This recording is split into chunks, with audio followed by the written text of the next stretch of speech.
If you're a World War II nerd, you've probably heard of a handful of battles, or at least operations that were successful or not successful. Maybe D-Day, Barbarossa, Bagration, Operation Husky. But one operation that really didn't go well for the Western Allies was Operation Market Garden. Operation Market Garden, in very simplistic terms, was the Western Allies' attempt to bypass the Siegfried Line or West Wall by taking several key bridges in the Netherlands by using paratroopers in a rapid Allied advance. This would allow the Allies to bypass some of the more heavily defended areas along the Siegfried Line in an attempt to end the war closer to Christmas, or at least in a sooner fashion. Now, unfortunately though, this map was kind of hard to get some photos for that would correlate to the objectives. I could find plenty of photos of British soldiers in Market Garden, but the individual objectives that I like to talk about was kind of hard to do, at least without having something to confirm it by. So I'll be talking more on the grand scheme of the map, how we got there, and just how it looks in today's world, because there's a lot of similarities from the game to today's world and how it looks, so good job to them. But, like everything that I like to talk about in a historical sense, let's actually get some historical context of why this battle came about and why this map is, well, a thing. Leading up to Operation Market Garden, the war had decisively turned in the Allies' favor. D-Day was a massive success, Operation Dragoon was a success, and overall most of France had been liberated up to this point, before Market Garden. On the Eastern Front, Operation Bagration had been going extremely well, and the Russians were on their way to essentially encircling Army Group North and shattering Army Group Center. However, the Western Allies had one huge obstacle in their path that I mentioned already, the Siegfried Line. The Germans had set up a massive defensive line that, although at first was very light, had been upgunned and beefed up since the invasion in Normandy, to keep any invaders out and force any attacker to suffer a lot of casualties and waste a lot of resources and time to even breach a part of these defenses. On top of having to go through a massive defensive line to enter Germany, the Western Allies had a lot of supply issues going into Operation Market Garden. The artificial harbors at Normandy could only do so much to alleviate the problem, but when the French countryside is a mess and certain ports are still owned by the Germans, it made it really hard to get supply to the front lines and actually keep lots of troops supplied and ready to fight. The Allies then looked to the Netherlands, in particular the city of Antwerp.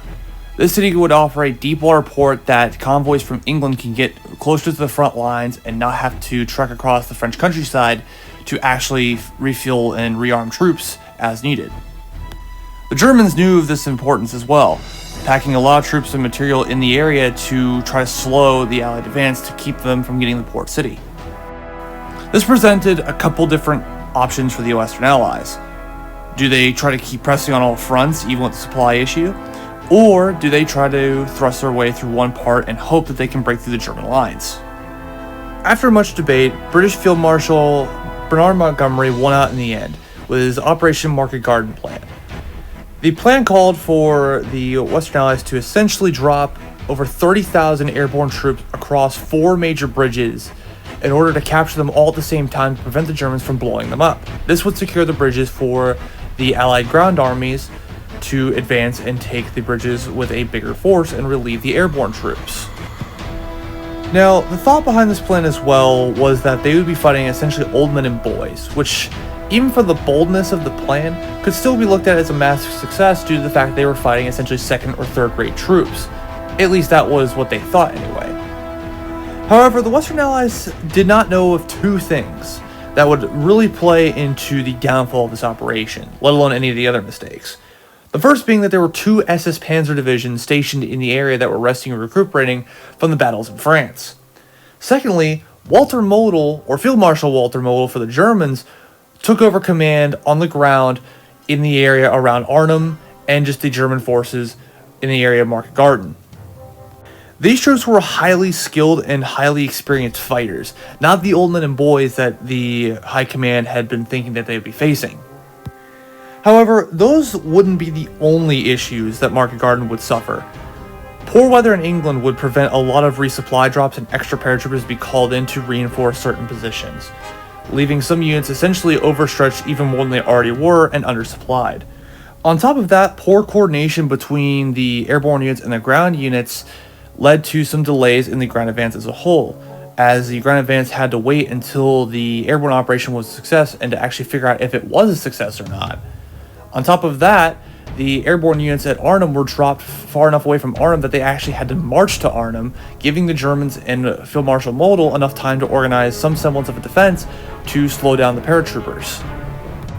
From there, long story short, the ground attack would take 3 of the main bridges that they had come for, but the 4th bridge at Arnhem was essentially overrun by the Germans, and a lot of the British 1st Airborne Division had been overrun at Arnhem.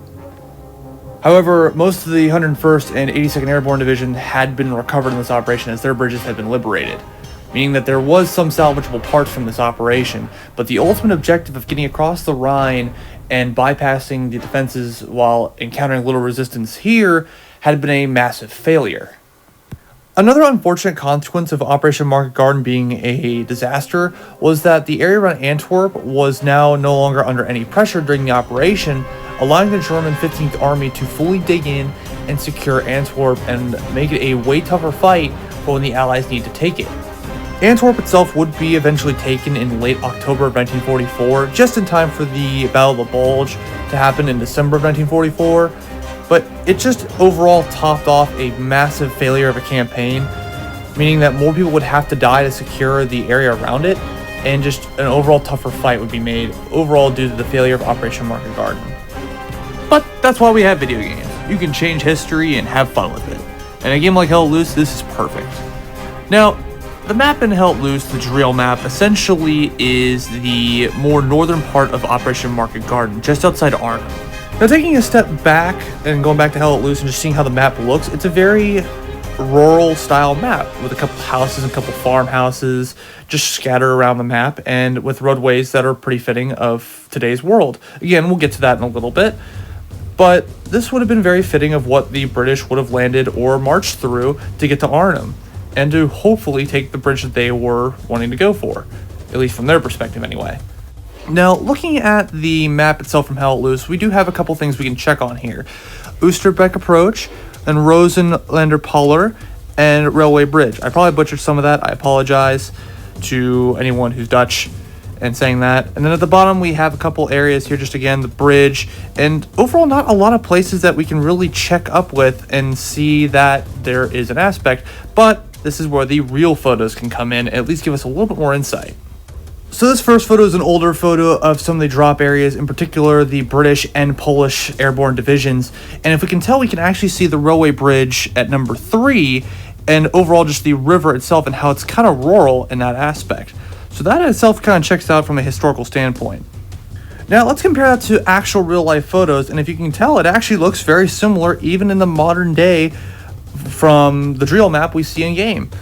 And what I'll do here, I'll zoom in on a couple aspects, starting with the boatyard area. It's got that little ridges that I'll point out here on screen, and then looks like there is some sort of little boatyard there. So that partially checks out as well. The curvature of the river that goes up to the north also checks out with the little part of land sticking out there.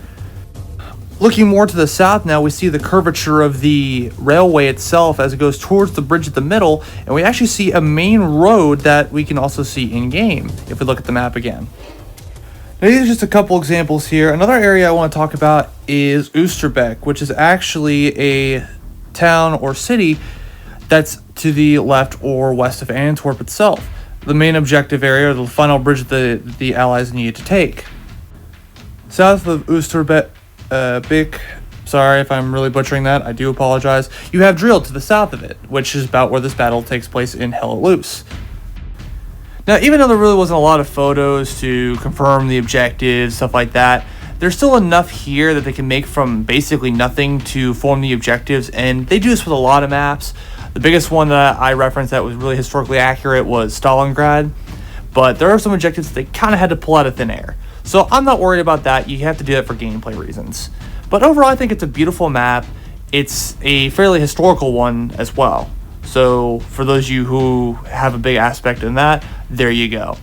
But what do you guys think of this map? Do you think it's a nice map, or do you guys don't like it because the map just sucks, or because you don't like playing the British forces even after the rework? But I hope you learned something with this video, a little brief history lesson for you in terms with the game, and I'll see you in the next one. Take care.